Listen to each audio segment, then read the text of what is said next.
Okay, be honest with me. Are you about to drop $35,000 on a brand new car just because you think you deserve it? If so, congratulations. You're about to light more money on fire than I did during my bankruptcy in 2007.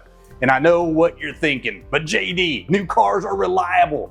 They have warranties. They smell like success.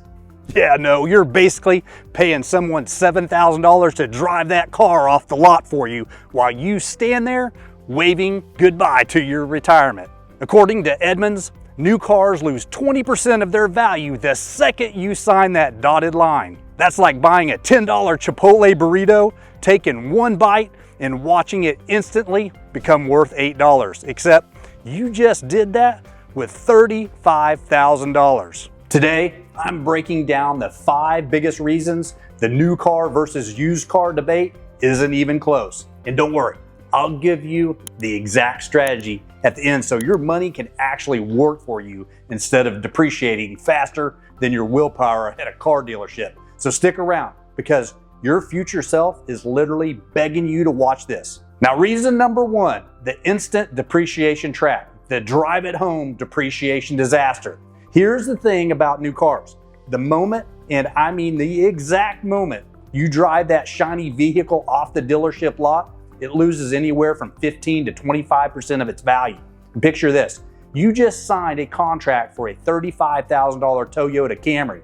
You're feeling amazing. The salesperson gave you that congratulatory handshake, and the new car smell is intoxicating.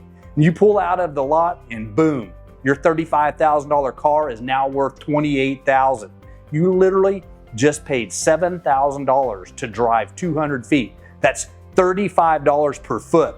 And you know how many Chipotle burritos that is? 700 burritos just vaporized. Now here's some real talk. There was actually a study from IC Cars that analyzed over 6 million cars. They found that the average new car loses 20% of its value in year 1. Some luxury brands try 30 to 40%. It's like buying a gallon of milk that immediately turns into 3/4 of a gallon the second you leave the store. Meanwhile, if you had bought a 2-year-old Camry for 28 grand, that car only depreciates about 10% per year at that point. Now, someone else already ate that massive first year loss for you. You just saved 7 grand by being patient and letting some other person be the depreciation crash test dummy. My friend Alan, the massively successful businessman, told me something years ago. Rich people let other people pay the depreciation tax. The man drives a 5-year-old Lexus he bought for half of what the original owner paid. Still runs perfectly, still has that leather smell, but his net worth is compounding while theirs is not. So drop a comment below. What's the dumbest car purchase you've ever made? And I'll go first. I once traded in a perfectly good Honda for a cooler car that immediately needed $3,000 in repairs because I'm a genius. Let me know in the comments. Buy 2 to 3-year-old cars from people who couldn't resist the new car smell. Let them subsidize your wealth building. Now, reason number 2, the warranty myth. Your safety blanket is costing you 10 grand, but here's where it gets juicy. Everyone says, I need a new car for the warranty. I get it. Warranties feel like insurance against the unknown, peace of mind, right? Wrong. Here's what nobody tells you. Most manufacturers now offer warranties that transfer to second owners. Honda, Toyota, Hyundai, their warranties follow the car, not just the original buyer. So when you buy that 2-year-old Camry, you're still getting the remaining years of the original 5-year, 60,000-mile warranty. Plus, and here's the plot twist, most people who buy new cars never use the warranty for anything major because modern cars, especially Hondas and Toyotas, barely break. You're paying thousands of extra dollars for peace of mind you'll statistically never need. Let me do the math for you. A new Toyota Camry runs you $35,000, while that same 2-year-old Camry with just 25,000 miles on it cost around $28,000, which means you're pocketing $7,000 in savings right off the bat. And here's the kicker.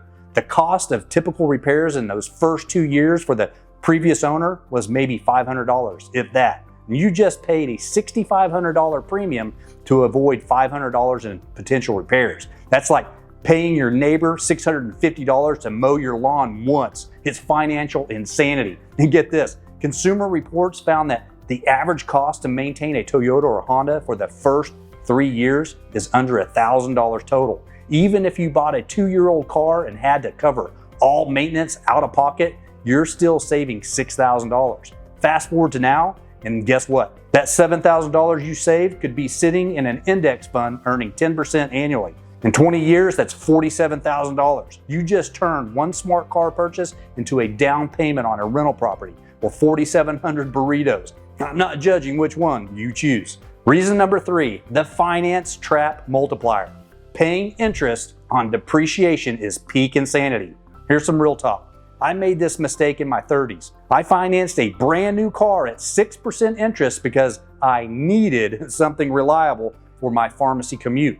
The car cost $32,000. I put $2,000 down, financed $30,000 over 60 months, and you know what I actually paid for that car?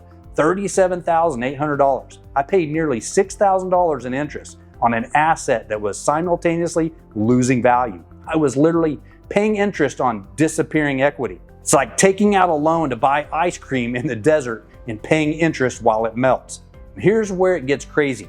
If you buy a used car and pay cash or finance a much smaller amount, you avoid this entire doom spiral. Here's the example. You buy that 2-year-old Camry for $28,000, put $8,000 down, and that's the $7,000 you save plus $1,000 more, which means you're only financing $20,000 instead of $30,000. And boom, you just saved $3,000 in interest alone.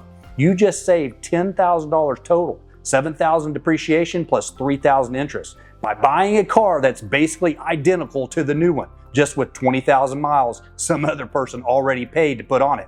My friend Will, the digital marketer, he runs the numbers on everything. He told me every dollar you finance is a dollar working against you. Every dollar you invest is a dollar working for you. And why would you choose the first option? And the man makes crazy money teaching people this exact principle online. Maybe we should listen. And the reason number 4, the opportunity cost crisis. That new car just cost you retirement. Let's talk about what that money could be doing instead of sitting in your driveway losing value. If you invest the $10,000 difference between buying new versus used, combining depreciation savings and lower financing costs in a simple S&P 500 index fund, averaging 10% annual returns, on 10 years, $25,937. In 20 years, $67,275. In 30 years, $174,494. That's $174,000 from one smart car decision. You know what that is? That's retirement. That's freedom. That's the ability to quit a job you hate. That's what compound interest does when you feed it instead of starving it by buying depreciating assets. Plot twist. This is exactly how wealthy people think about every purchase. They don't ask, can I afford this? They ask, what is this costing me in future wealth? And James, my 70-year-old physicist friend, explained this to me years ago. He said, every dollar has a time value. When you spend it on something that depreciates, you're not just losing that dollar, you're losing every future dollar it would have created. The man drives a 2015 Honda CR-V he bought used in 2018. He could buy 10 new cars with cash, but he chooses not to because he understands that wealth isn't built by what you drive. It's built by what you don't drive. And meanwhile, his neighbors with a brand new BMW still working at 75 because they financed their lifestyle instead of their future. Reason number 5, the status symbol delusion, the Dunning-Kruger effect of car buying. This is called the keeping up with the Joneses effect, which sounds like a disease, but is actually worse. It's a wealth-destroying mental virus. It's that guy who just got a promotion to $85,000 and immediately goes out and buys a $50,000 truck because I work hard and deserve it. And now he thinks he's made it.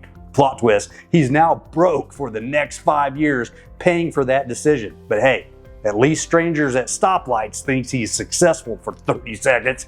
And here's the thing nobody wants to admit. Literally nobody cares what you drive except you.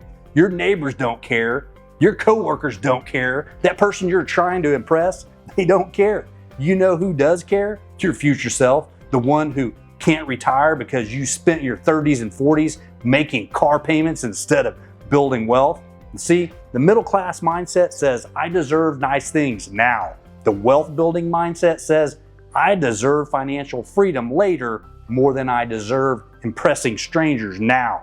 The thing you should be tracking isn't what you drive, it's your net worth growth. And I promise you, buying used cars instead of new ones will do more for that number than any amount of new car confidence ever will. And remember, rich people buy appreciating assets. Middle class people buy depreciating ones and wonder why they stay middle class. All right, so what's the right move when you need a car? Well, simple. Buy a 2 to 3 year old certified pre-owned Honda, Toyota, Mazda, or Subaru with under 30,000 miles and run it for 10 plus years. And here's your actual action plan. First, calculate your real budget. Take what you can afford monthly, multiply by the loan term, and that's your max price. Or better yet, save up and pay cash. Then search certified pre-owned from reputable brands like Honda and Toyota because they're tanks that run forever and the warranty transfers. And you get 90% of new at 70% of the price. And before you buy, spend $150 to get a pre-purchase inspection from your mechanic, not the dealers, because this catches problems before you're stuck with them. And when you negotiate, use the savings as leverage. You're literally saving them from eating more depreciation. So they should be thanking you. The second you close the deal, invest the difference immediately by taking that $7,000 to $10,000 you saved and putting it into a Roth IRA or index fund before you convince yourself you need it for something else. And finally, create a next car fund where you set aside $200 to $300 a month in a high yield savings account. And in 5 years, you can buy your next car with cash. And your money should be working for you, not sitting in a driveway losing value faster than my hair in my 40s. Now look, I get it. New cars are exciting. They smell amazing. The salesperson makes you feel like a VIP. It's intoxicating, but exciting doesn't make you financially free. Boring makes you financially free. Buying used cars, investing the difference, and letting your money compound while everyone else makes car payments, that makes you financially free. So stop being a financial crash test dummy. Be a wealth building machine. Okay, that metaphor definitely got away from me. Just buy used. Let someone else eat the depreciation. Future you will thank you. Current you might cry a little in the dealership parking lot. That's normal. But be sure to check out this next video for more personal finance tips that will help you build actual wealth instead of just looking wealthy. Now, stop watching YouTube and go save yourself 10 grand. Peace be with you, and may your assets appreciate while your car payments disappear.